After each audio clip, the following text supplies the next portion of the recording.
الحمد للہ رب العالمین والصلاة والسلام علی خیر خلقہ محمد وعلی آلہ واصحابہ اجمعین اما بعد فاعوذ باللہ من الشیطان الرجیم بسم اللہ الرحمن الرحیم لقد کان لکم فی رسول اللہ اسوة حسنہ وقال اللہ تعالی فی الاحزاب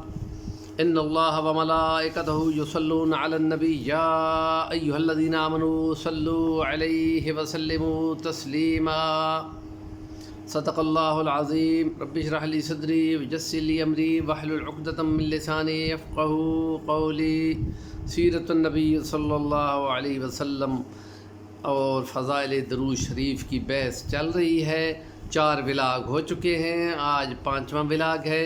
اور اس میں ہم آپ کو بتائیں گے کہ نبی کریم صلی اللہ علیہ وسلم پر درود پاک کے فضائل میں سے کون سی خاص فضیلت ہے کہ امام شافعی رحمۃ اللہ علیہ اپنی کتاب معارج میں جس کا تذکرہ کیا ہے کہ وہ درود خمسہ ہے کہ جس کے لیے پڑھنے سے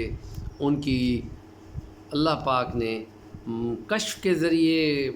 بزرگوں نے معلوم کیا، تو امام شافعی نے فرمایا کہ میں نے یہ درود لکھا ہے اور پڑھا ہے، اور اس کی برکت سے اللہ پاک نے میرا معاملہ آسان کیا، اور اس میں ہم درود شریف کو آج آپ کی نظر کرتے ہیں۔ اور روح المعانی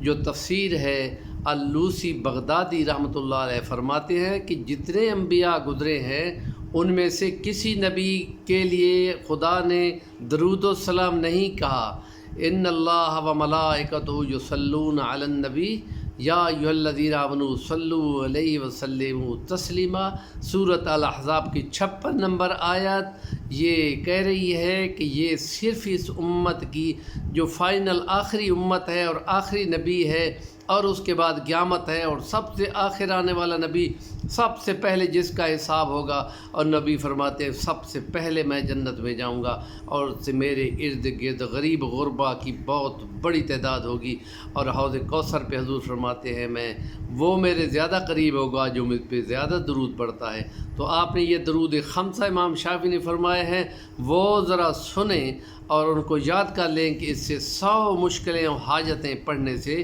دور ہوتی ہیں۔ اور یہ 5 باتیں ہیں، کم سے کم دائیں ہاتھ کی 5 انگلیوں پہ رات کو سوتے ہوئے ضرور پڑھ دینا چاہیے۔ وہ میں پڑھتا ہوں، آپ یاد کر لیں اور اس کو ہر روز ضرور پڑھ کے سوئیں۔ وہی اللہم صلی علی محمد بعدد من صلی علیہ وصلی علی محمد بعدد من لم یصلی علیہ وصلی علی محمد کما تحب ان یصلی علیہ وصلی علی محمد کما امرتنا بالصلاۃ علیہ وصلی علی محمد کما ینبغی ان یصلی علیہ۔ یہ وہ 5 درود ہیں جو شان ہے کہ امام شافعی نے بیان کیے ہیں۔ یہ اس ولا کے لیے جو کہ مختصر ہونا چاہیے، ہم یہ چاہیں گے کہ آپ عقیدت اور محبت سے اور پوری یکسوئی اور توجہ کے ساتھ اس کو ضرور پڑھیں، اور اس کا ثواب اپنے والدین کو ایصال بھی ضرور کیا کریں۔ ہمارے چینل کا نام ہے صفی الرحمن الوانی، ضرور سبسکرائب کر لیں، اور اگر کمنٹ کریں گے تو آپ کی مہربانی ہوگی۔